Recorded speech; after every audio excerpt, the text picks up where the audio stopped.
ಅದ್ರ ಸಲಗ ಬಂದೀವಿ, ಅದನ್ನ ನೋಡಕ್ ಬಂದೀವಿ.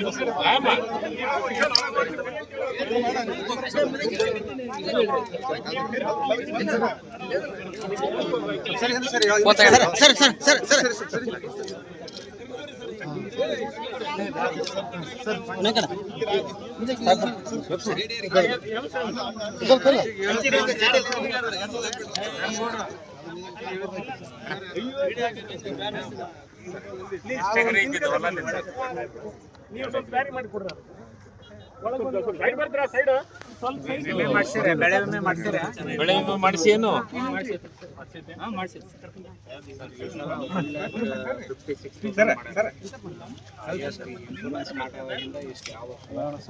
ಎಲ್ಲ ಕೊಟ್ಟಿದ್ದಾರೆ. ಈಗ ನಮ್ಮಲ್ಲಿ ಇದು ವೀಕ್ಷಣೆ ಆದ್ಮೇಲೆ ನಮ್ಗೆ ಈ ಸದ್ಯ ಒಂದು ರಿಪೋರ್ಟ್ ಅಧಿಕಾರಿಗಳು ನಾವು ವೈಜು ತಾಲೂಕು ಅವರು ರಿಪೋರ್ಟ್ ತಗೊಂಡು ಅದನ್ನ ಕ್ಯಾಬಿನೆಟ್ ಇರ್ತೀವಿ.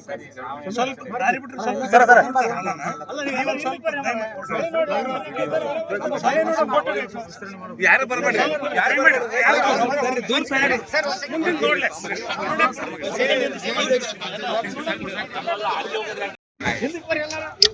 ಗ್ರೌಂಡ್ ಟ್ರೂತಿಂಗ್ ಫಸ್ಟ್ ಗ್ರೌಂಡ್ ಟ್ರೂತಿಂಗ್ಗೆ ಟ್ರೈನಿಂಗ್ ಕೊಟ್ಟು ರೆಡಿ ಇದೆ.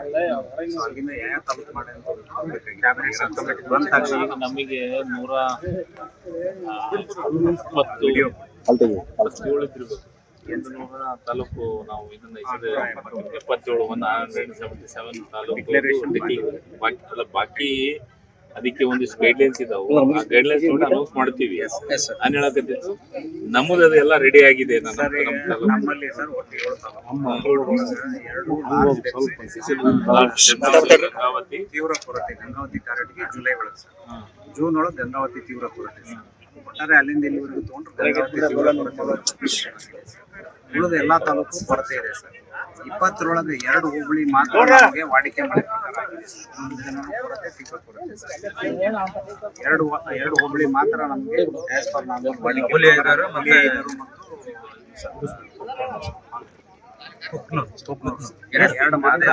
ವಾಡಿಕೆ ಅದು ಏನಾಗಿದೆ ಸರ್, ಅವೆರಡು ಮಾತ್ರ 20%ಕ್ಕಿಂತ ಸ್ವಲ್ಪ ಕೊರತೆ ಕಡಿಮೆ ಇದೆ ಸರ್. ಕಂಟಿನ್ಯೂಸ್ ಆಗ್ಲಿಲ್ಲ ಸರ್. ಅದು ಒಮ್ಗೆ ಸಡನ್ ಆಗಿ ಜಾಸ್ತಿ ಆಗಿ ಅನ್ಕವರ್ ಆಗಿದೆ ಸರ್. ಬೇರೆ ಆಫೀಸ್ನಾಗ ಸಭೆ ಮಾಡೋದಲ್ಲ, ಫೀಲ್ಡ್ ವರ್ಕ್ ಮಾಡಲೇಬೇಕು.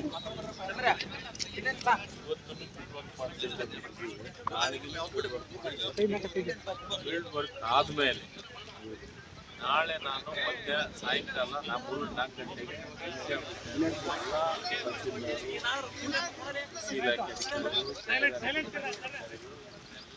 ಸಭೆ ಮಾಡಿ ಆಮೇಲೆ ನಿಮಗೆ ಅಂಕಿಅಂಶಗಳ ಸಮೇತ ಮಾಹಿತಿ. ನನಗೆ ಇವತ್ತ ಇಲ್ಲೇ ಗಡ್ಡಿ ವಿಲೇಜ್ ಒಂದು ಸರ್ತಿ ಬೆಳಿಗ್ಗೆ ನೋಡೋದು, ಮಧ್ಯಾಹ್ನ ಕನಗಿರಿ ಭಾಗ ಉಲೇದರದು ಸೂರ್ಯಕಾಂತಿಯನ್ನು ಸೂರ್ಯಕಾಂತಿ, ಅದಾದ್ಮೇಲೆ ತಾವರಗೇರಿ ಭಾಗದೊಳಗ ಮೆಣೆದಾಳು, ಅಲ್ಲಿನೂ ಒಂದು ಬೆಳೆಯನ್ನು ನೋಡ್ಕೊಳ್ತೀವಿ. ತೊಗರಿ, ಮೆಕ್ಕೆಜೋಳ. ಅಂದ್ರೆ ಈ ಬೆಳೆಗೆ ಮುಂಗಾರದ ಏನು ಬೆಳೆ ಅದಾವು ಎಲ್ಲ ಬೆಳೆದನ್ನು ಒಂದು ಇನ್ಸ್ಪೆಕ್ಷನ್ ಮಾಡಬೇಕು. ನಾಳೆ ನವಲಹಳ್ಳಿ ಭಾಗದೊಳಗೆ ನೋಡ್ತಾ ಇದ್ದೀವಿ. ಅದಾದ್ಮೇಲೆ ರಾಜೂರ್ ಅಂತ ಕೊಕ್ಕನೂರು, ರಾಜೂರ್ ಹತ್ರ ರೈತರ ಜೊತೆಗೆ ಸಂವಾದವನ್ನು ಮಾಡ್ತಾ ಇದ್ದೀನಿ.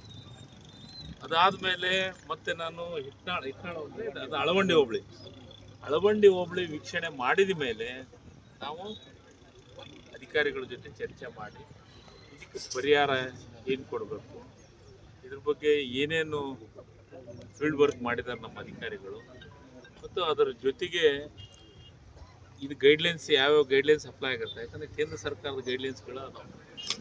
ಕೆಲವೊಂದಿಷ್ಟು ಜನ ಮಾತಾಡ್ತಾರೆ ರಾಜ್ಯದೊಳಗೆ ತಮ್ಮದು ದೇಶದೊಳಗೆ ತಮ್ಮದು ಅನೌನ್ಸ್ ಮಾಡಿಬಿಡ್ರಿ, ಬರ ಅಂತ ಹೇಳ್ಬಿಡ್ರಿ. ಹೌದು ಸ್ವಾಮಿ, ಬರ ಅಂತ ಹೇಳ್ತೀವಿ. ರೈತರ ಬಗ್ಗೆ ನಿಮಗಿಂತ ಹೆಚ್ಚು ಕಳಕಳಿ ಐತಿ, ಸಾಮಾನ್ಯ ಜನರ ಬಗ್ಗೆ ಹೆಚ್ಚು ಕಳಕಳಿ ಐತಿ. ಯಾವಾಗ ಅದನ್ನು ಗೈಡ್ಲೈನ್ಸ್ ಅನ್ನ ಮತ್ತೊಂದನ್ನ ಫಾಲೋಅಪ್ ಮಾಡ್ಬೇಕಲ್ಲ. ನಮಗೆ ಇನ್ನೂ ಕೆಲವೊಂದಿಷ್ಟು ಗೈಡ್ಲೈನ್ಸ್ಗೆ ಬರಬೇಕು. ಒಂದಿಷ್ಟು ತಾಲೂಕುಗಳು, ಹೋಬಳಿಗಳು, ಇದು ಬರ್ಬೇಕಂದ್ರೆ ಏನು ಮಳೆ ಇಂತಿಷ್ಟು ದಿವಸ ಆಗ್ಬೇಕಂತ ಇದೆ. ಅದನ್ನೆಲ್ಲ ಗೈಡ್ಲೈನ್ಸನ್ನು ನೋಡ್ಕೊಂಡು ಯಾವ ರೈತರಿಗೂ ಅನ್ಯಾಯ ಆಗಲಾರ್ದು, ಯಾವ ತಾಲೂಕಿಗೂ ಅನ್ಯಾಯ ಆಗಲಾರ್ದು, ನಮ್ಮ ಜಿಲ್ಲೆಯಾಗಿರುವಂಥ ಎಲ್ಲ ರೈತರಿಗೆ ಅನುಕೂಲ ಆಗುವಂಥ ದೃಷ್ಟಿಕೋನವನ್ನು ಇಟ್ಕೊಂಡು ಅದ್ರ ಬಗ್ಗೆ ಮತ್ತೆ ಮೊದಲನೇ ಕ್ಯಾಬಿನೆಟ್ ಇದ್ರ ಬಗ್ಗೆ ಸವಿಸ್ತಾರವಾದಂಥ ಚರ್ಚೆಗಳು ಆಗ್ಯಾವ. ಅದಾದಮೇಲೆ ಇವತ್ತು ಮುಖ್ಯಮಂತ್ರಿಗಳು ನಮಗೆ ಭಾಳ ಸ್ಟ್ರಿಕ್ಟ್ ಇನ್ಸ್ಟ್ರಕ್ಷನ್ ಕೊಟ್ಟಿದ್ದಾರೆ. ಎಲ್ಲ ಮಂತ್ರಿಗಳು ಅವ್ರವ್ರ ಜಿಲ್ಲೆಗೆ ನೀವು ಭೇಟಿ ಕೊಡಬೇಕು, ಅಲ್ಲೇ ಫೀಲ್ಡ್ ವರ್ಕ್ ಮಾಡಬೇಕು, ಆಮೇಲೆ ಸಭೆ ಮಾಡಬೇಕು. ನಾವು ಪ್ರತಿ ಸತಿ ಸಹ ಫೀಲ್ಡ್ ವರ್ಕ್ ಮಾಡೋ ಬದಲು ಬರೀ ಸಭೆಯನ್ನು ಮಾಡುವಂಥದ್ದನ್ನು ಆಗಬಾರ್ದು ಅಂತ. ಆದರೆ ನಾನು ಪ್ರತಿ ಸತಿ ಮಂತ್ರಿ ಆದಮೇಲೆ ಯಾವುದೇ ವಿಚಾರವಾಗಿ ಫೀಲ್ಡ್ ವರ್ಕ್ ಮಾಡಿನೇ ಸಭೆ ಮಾಡಿದ್ದು. ಆ ಕೆಲಸ ನಾನು ಈಗಲೂ ಅದನ್ನೇ ಮಾಡಿದ್ದೀನಿ. ಅದನ್ನು ಮಾಡಿ ವರದಿಯನ್ನು ಒಪ್ಪಿಸಿ ನಮ್ಮ ಕಂದಾಯ ಇಲಾಖೆ ಅಧಿಕಾರಿಗಳು ಕಂದಾಯ ಇಲಾಖೆ ಸಚಿವರಿಗೆ ವರದಿಯನ್ನು ಒಪ್ಪಿಸಬೇಕು. ಅದಾದಮೇಲೆ ಕ್ಯಾಬಿನೆಟ್ ಚರ್ಚೆ ಆಗುತ್ತೆ. ಚರ್ಚೆ ಆದಮೇಲೆ ಯಾರಿಗೂ ಅನ್ಯಾಯ ಆಗಲಾರ್ದು